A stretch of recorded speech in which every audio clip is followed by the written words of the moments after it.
you see me coming, you see me coming, you don't even open the door. So I asked my mom one day, I said, Mom, why he open the door if he saw me coming? So she told me, Corey, you're gonna have people like that in life that's not gonna care about you being in no church. So I had to realize that too.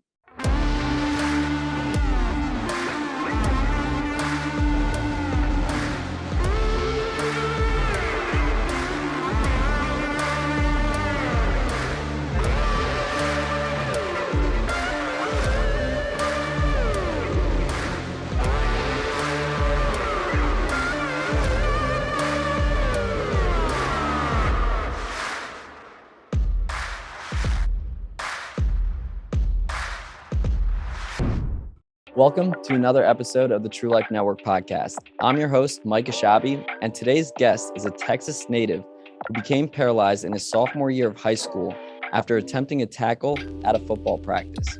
After becoming paralyzed, not only did he dream of walking again, but he promised that he would.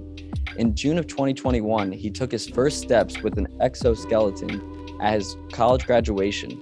In order to understand the triumph, you must understand his journey. Ever since then, his path has been crystal clear, declaring that his mission was to share his story as a motivational speaker in order to inspire others of what is actually possible. Ladies and gentlemen, today I bring to you the CEO, founder of Find a Way Foundation, public figure and motivational speaker, Corey Borner. Corey, thank you for joining us.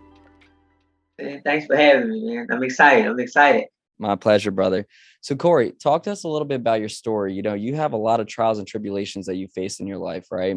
And I think that, even the fact making it a promise to walk again, was something that you were putting your foot down and declaring who you're not allowing the circumstances to dictate your results, but you're creating your results, right?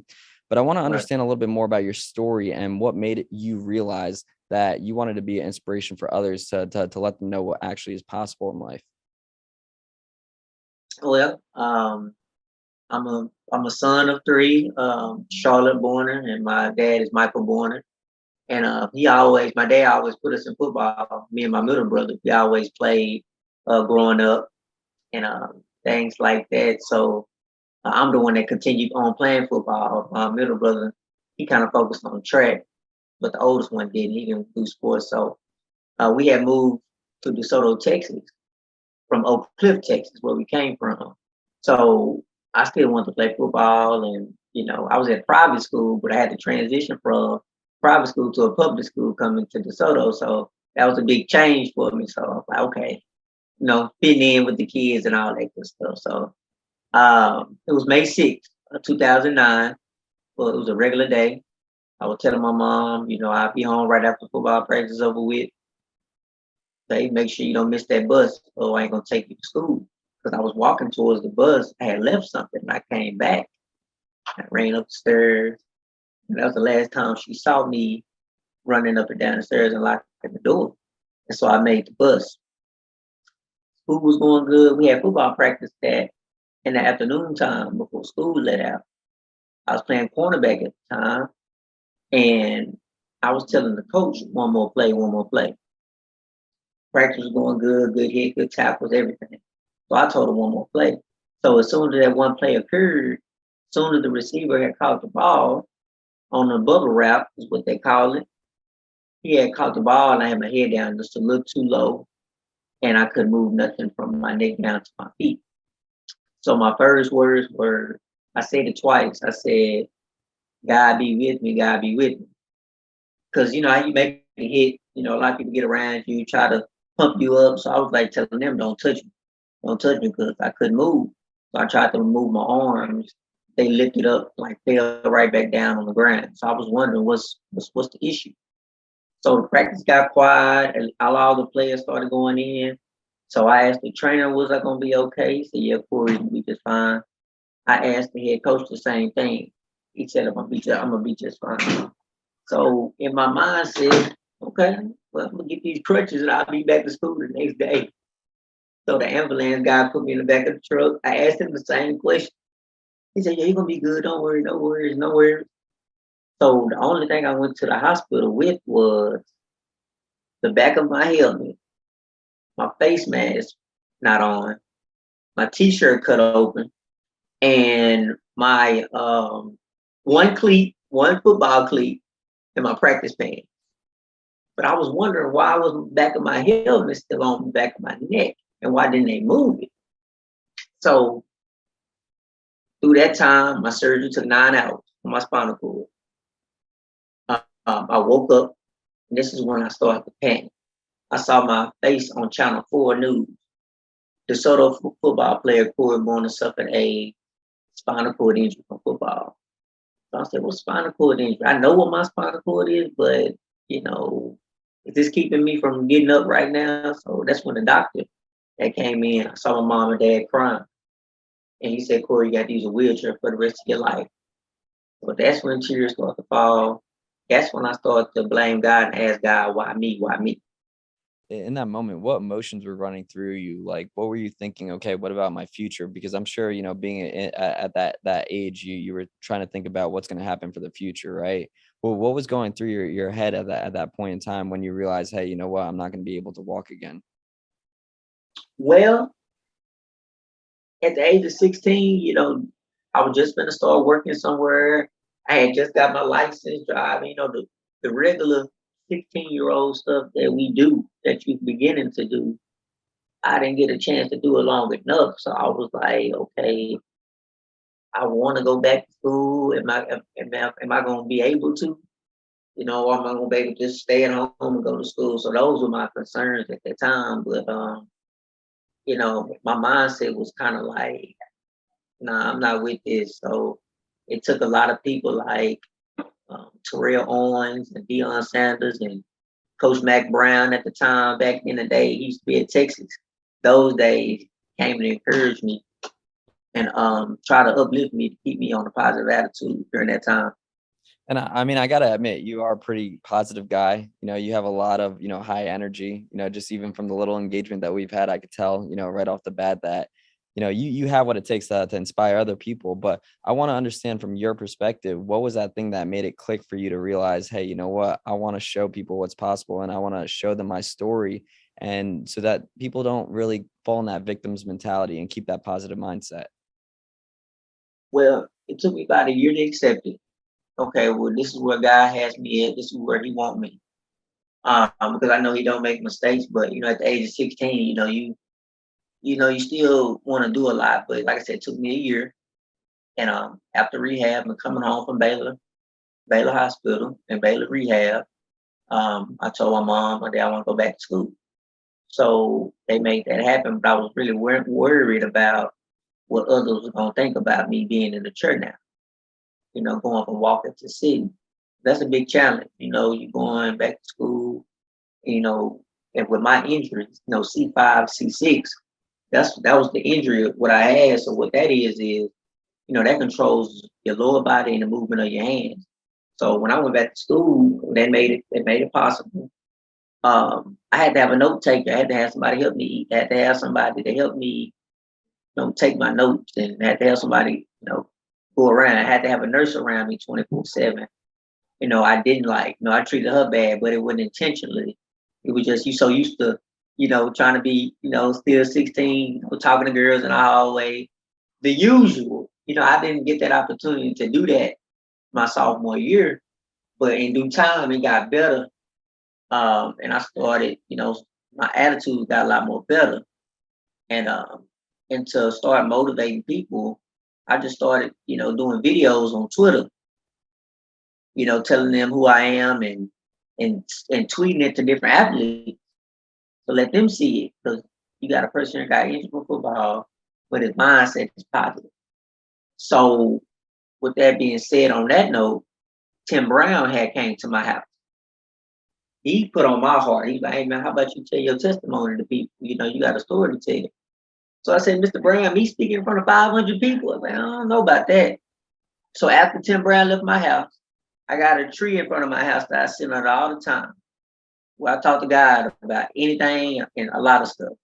So I prayed and I said, "God, what's my plan to be in life? Where I want you to be a motivational speaker and spread your testimony to people." So boom, that hit the nail on the head right there. I went to Cedar Valley College and took 3 speech classes on how to speak in a proper way, to speak in the right way. Because you know, I used to do something, you start out with, you can be all over the place.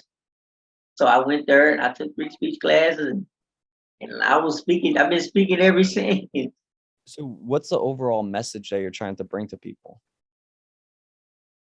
To never give up, to, never, we got a lot of people, you know, Mike, I tell folks, man, you know, it's people walking complaining every day.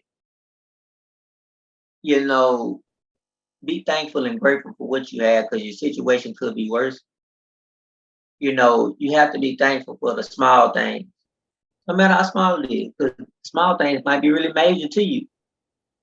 Every progress I make, me writing, I just posted a picture of me writing my name over again. Like, it's progress. I take that real serious. A lot of people might think like, oh, he wrote his name, but not having full use of your hands and not being able to write right, but still God gave me the ability to write. You can't beat that. So I'm thankful for that. So pretty much, never give up and continue to press forward with life because God will challenge you. That's one thing about him. He'll challenge you. And also, you gotta treat others right too. You treat them right with respect and God gonna bless you. But you can't play both sides of the field with people, talk about this person, but over here you still trying to be cool with them, but you really on this side against them. God don't bless you like that. So yeah, that's the message I'm trying to send to people. So overall gratitude, right? Gratitude, gratitude, and like I said, a positive attitude gonna take you a long way in life. I came up with the saying "find a way" in 2009. The athletic director at my high school at the time, Miss Pam DeBoer, she used to come in there all the time and ask me, Corey, how you gonna get this done? Corey, how you gonna move a leg? Corey, how you gonna, eat again? And I said, Miss Pam, I'm gonna find a way how to do it. So ever since 2009, I've been telling people, now you can use find a way, but use it in your perspective, but think of Corey as well. How can I get through it? Okay, I can't find a job. My marriage is not right. Okay, let me look at Corey wristband or whatever. Okay, find a way. If Corey not giving up, I should. So, I mean, making it a statement, that you were always dreaming to walk again, and that you promised not only you it wasn't only a dream, but you promised that you would walk again. And at your college graduation, you were utilizing the exoskeleton, and you actually did walk again. What was the feelings that you were feeling and in that moment? And do you think that ultimately you can inspire other people in your situation, who can go ahead and utilize these different tactics of being able to go ahead and, have that feeling that you had in that moment? When the machine came about, for starters, my Dr. Hamilton, my spinal cord doctor, I visited like every 4 months. She asked me, Corey, have you ever seen this machine before? I said, yeah, but I always thought that machine was like up in New York or somewhere far, not even here in Texas. She said, would you like to walk in? I said, yeah, of course, sure. But it wasn't promised I was supposed to get in that machine. Why I say that? Because you got to be a certain size and a certain weight to get in the machine. So on my way to my appointment to test it out, I was like, well, Mama, you think I'm gonna be able to get in? And I was just so focused on, I hope I'll be able to walk in. So I got there, they measured me and everything. My mom took me to the bathroom. I prayed with her. I said, Mama, we're gonna see if I'm able to fit in it because I ain't walked in 12 years, so it's be a big opportunity. So I came out the bathroom, they said, Boy, you qualified for the machine. So it's go time, it's game time now. You're gonna get ready to walk. But I was nervous, happy though. What I mean by that is I'm nervous on this end because I ain't took a step in 12 years. I'm happy because I'm finally gonna take some steps and I want to know the feeling of it. So during practice and practice and practice, so in school wise, they was like, Corey, they called me, Corey, how would you feel like walking across the stage in a machine? I said, okay, let me ask my therapist. Let's see if we can make it work. Because in that machine, you can only walk on certain type of floors. And they made it happen. I surprised everybody, surprised the world. And, you know, I walked again, walked the stage to receive my degree. That's a blessing. And I want to just inspire people, in my situation as well, that anything is possible. Um, you know, just because we in church doesn't mean life is over. It's just a different path that God gave us on that we gotta follow. You know, I'm human just like you are. I'm human just like this person over here. I'm just sitting right now. I tell people I'm not sick. I'm just injured. That's a whole other ball game. Don't treat me like nobody else. Because I remember in '09, Mike, I used to get mad if people didn't open the door for me. You see me coming. You see me coming. You don't even open the door. So I asked my mom one day, I said, Mom, why he didn't open the door if he saw me coming? So she told me, you're gonna have people like that in life that's not gonna care about you being in no church. So I had to realize that too. I had people tell me I'm in a church on purpose. So you know, yeah, I done had it. The negativity, I done had it too. The thing that I think about society is they everybody gets consumed in that negativity, right? Like, for example, you could be in the car on your way to work and you're in traffic, and people are complaining about the traffic, or for example, they go to Starbucks, they don't get the right coffee, and they start complaining about that. And I think that's where the negativity comes into play, where people aren't realizing that mistakes do happen, first of all, or just things are not always going to go your way, but it's always just making the best out of the situation and just coming out on the positive side. I want to understand what are things, because I'm sure that you sometimes are still surrounded around negativity. Everybody is. They have people around them that try to bring them down and whatnot. What are things that you do in your life to keep that positive mindset and really keep yourself uplifted and keep pursuing ultimately the goal and not get so consumed in that negativity? Well, I pray. That's the best thing we can do. Prayer is gonna help anytime, any day. And if I see a person being negative, ain't no wrong with putting a person to the side, especially youth. They're younger than you, even older, but pretty much the youth wise, you see a lot of them, you know, you can hear a lot. They cuss in front of you and they think that you cool with it. If you don't say nothing, then you cool with it. So, I'm the type of guy I put you to the side. I'm cool. I'm not gonna just come at you no type of way, but I'm gonna let you know, hey, hey, this person heard that, man. You gotta stop, doing that because that's not the right, thing to do. But a lot of people not gonna listen. A lot of people gonna have their own opinions, of course. But it's just when you be negative, you're gonna be negative. That's just what it is. If you wake up with a negative mindset, that's your energy. If you wake up that way, that's how your day gonna go. But if you wake up with a positive attitude, smiling, most likely your day gonna go well. You just wake up with an attitude of the smallest stuff. Oh, this person didn't call me on time, or like you said about the coffee. We all make mistakes, but I'm the type of guy. When you make a mistake, you learn from it. So I can trust you. You know what I'm saying? But if you constantly making the same mistake, then asking God to forgive, He'll forgive you. But you done already asked Him that first time, you did it again. So now you gotta gain your trust back even more. So it's just, there's a lot of negative people in the world. Just pray for them and separate yourself. Ain't nothing wrong with separating yourself.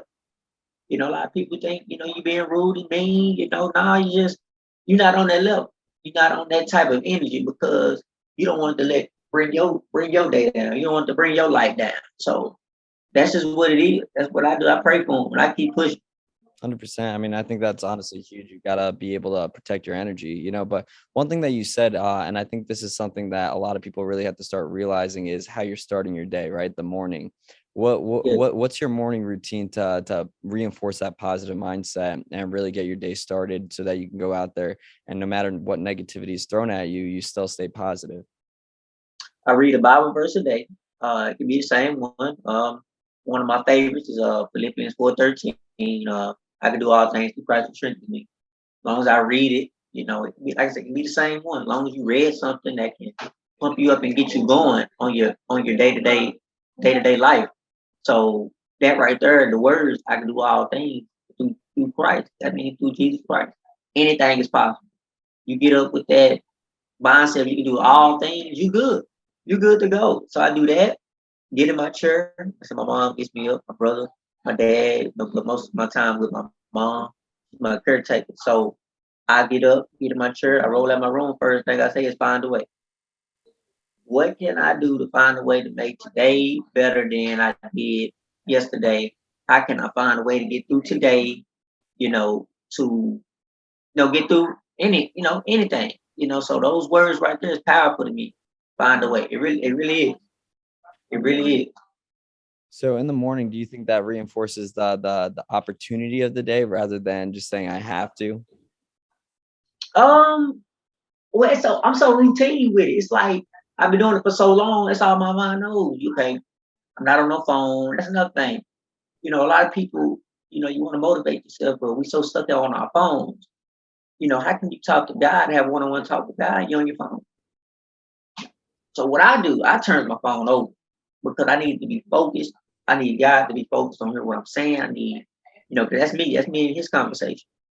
But so I can't, focus on God. I'm talking to him, and I'm up here texting and tweeting different stuff. So that's what I do. That's my thing. I try to tell the people that too, because you trying to pray, and you want God to have this for you, but you got to do right by Him too. 100%, 100%. You So, have to. so ultimately, let me ask you this: when you're speaking to people, what's the ultimate thing besides just the belief and the positivity that you're trying to reinforce with people? What's the ultimate thing that you want people to connect with you for? Well, overall, when I speak, I just don't base it on my injury. I base it on a life base. What I mean by life base is you wake up, you don't know what's gonna hit you. Be prepared, be ready for it. Be ready when you walk out your door, because you're in something as soon as you walk out your door. You never know what's gonna go wrong, you never know what's gonna go right. So as long as you have a strong faith that everything gonna be okay, it's gonna be all right. Not every day gonna be good. We know that. We all have our days. I have my days still. You know, us as men, sometimes I like to cry in front of people, but all men cry, no matter what it Say is. that again. We can be the toughest person, we can be the most hardest men and so shelled in, but them tears gonna fall one of these days. They gonna fall because we got feelings too. So my goal when I speak is just I can speak to 500 people, Mike. And long as God put it on my heart to touch one person after 500, I'm cool with that. I'm fine. Because I know everybody in the room not gonna get it and apply, but I do know that. But long as I'm touching one person that take it and use the motivation, and when I leave here, that's fine with me. But I just know God put it on my heart to do it, and He put it on my mind to deliver the message as well. So, you know, when I get done speaking, it may be about 2 or 3 people come tell me, "Hey, I appreciate you." Even months later, they message me. What you told me, I used, and it helped me so much. Thank you for it. I appreciate it. That made my day right there when somebody just messaged me from 4, 5 months or 3 months later. Oh yeah, I love it. I love it. Is that what gives you the ultimate sense of fulfillment? Yeah, that keeps me going because those are results that okay, somebody really listened to you and really used what you said, and it really helped my life now. But like I said, as long as you try stuff, a lot of people don't like trying. How you know you can't do something if you don't try? It's always I can't, I can't, I can't. But how you know you can't? You ain't even tried it. How you know you ain't make your relationship with your dad right? You ain't even tried. How you know you ain't make your relationship with your mom? Yeah, you ain't even tried it. Within 10 years, you ain't talked to her. You ain't tried. So different situations are different. That's why I like throwing out different things like I just did because we all go through something. And I'm just aiming at just one person, just different things. You know what I think is important about that? The fact that most people won't even try because they're assuming, right? That they already know what's going to happen, right? And I think that I always tell everybody, you never know until you actually experience it yourself, which means that you have to take the action. You do have to try. But most people are so consumed in, okay, based off of what I'm seeing other people's results being, that's not going to work for me. But what works for one person does not Exactly. work for another. So, I mean, how, in your perspective, how can you get people to go ahead and stop assuming and actually try to gain the experience and really get them off their, excuse my language, but off their ass and go out Now there you and really go good. get reach their full potential? Man, you hit the nail on the head. I say this all the time. Don't assume nothing. Ask questions. I go out every time, every now and then. I'm a young black man dressed nice. They think I got shot. You know, I asked the guy, I said, why you assume that? Well, you young black man, I just, just ask me first. Don't assume just because, you know what I'm saying? Because I'm dressed nice that I got shot. No, I didn't. I got hurt playing football. And that's a lot of people's problem is, I'm the type of guy, if you want to know something, just ask me. Even when I get done speaking to people, I open the doors up for questions. I don't want to leave here I don't want you leaving here without a question you want to ask me on your mind. I need you to ask me now so I can be straightforward with you and straight direct so I can tell you so you can know. That's my job. I can't sit up here and be teary eyed and upset. That's what I put on my heart to do to speak to you guys and y'all ask me questions y'all want to know. Whatever I didn't cover. So yeah, you just can't assume in life. You just gotta, ask questions and be more concerned and more open and a lot of people it'll be more better with things. 100%. So, I mean, with your overall mission that you want to go ahead and lead and inspire other people to more positivity and really help them to realize that gratitude of what you really have at your forefront, right? I mean, every day you're waking up, it's an opportunity to become the greatest version of yourself, right? So, with all that being said, I'm kind of curious, did that self-discipline to go out there and do that and bring that message to the forefront for other people come from your background with football? Because I know that business and also sports go hand in hand because it comes with a sense of discipline. And if you really look at the top entrepreneurs and top business people, motivational speakers out there, they either have something to do with sports prior to them actually pursuing their career and or martial arts because of all the discipline. Right. So I'm curious, did the football discipline play a part in what you're doing right now, trying to go out there and inspire other people? I use that mindset every time, even though I'm not playing football physically, but I still got the mindset of to keep going. Even when walking in the Esco demo machine, when I say it's go time, so it's time to, take care of your business because you don't have this machine at home. You don't have this machine here. So take advantage of this opportunity to get in here and go to work. It's like lifting weights in a weight session or just put that mindset in that to keep going. Everything that I do with my injury, get myself in and out of my chair, lifting my own weights, it's still, it's not football, but it's still a football mindset. You know what I'm saying? So when you have that mindset, it's gonna make you even go harder and even, work hard to walking again and dreaming, walk again physically and continue to keep going because you still love football, it's still on your heart, but God got other plans. But I also had a mindset so you can keep going and keep pushing because it's something that's real serious, football. 100%. So overall, what's next for Corey? What's the bigger picture? Well, where are we headed in the next 12 months? Well, I got a lot planned. I'm gonna continue walking. I have my own day here in DeSoto, what I'm getting planned for. Big day. My first one I get to celebrate. So I thank the mayor of DeSoto, Rachel Proctor, for that, for blessing me with that. That's a big honor. Everybody don't have their day, Mike. Everybody don't have their own day.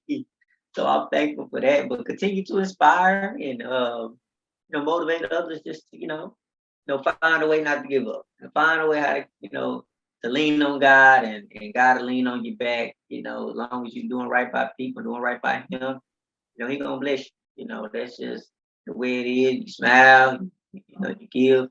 I tell people, man, you give 3 people a compliment, man, a day. It can be anybody, man. Just give them a compliment. It can be, 3 different people. Give them a compliment and watch how your day go. You look nice, smell good, you smart. That was good at anything.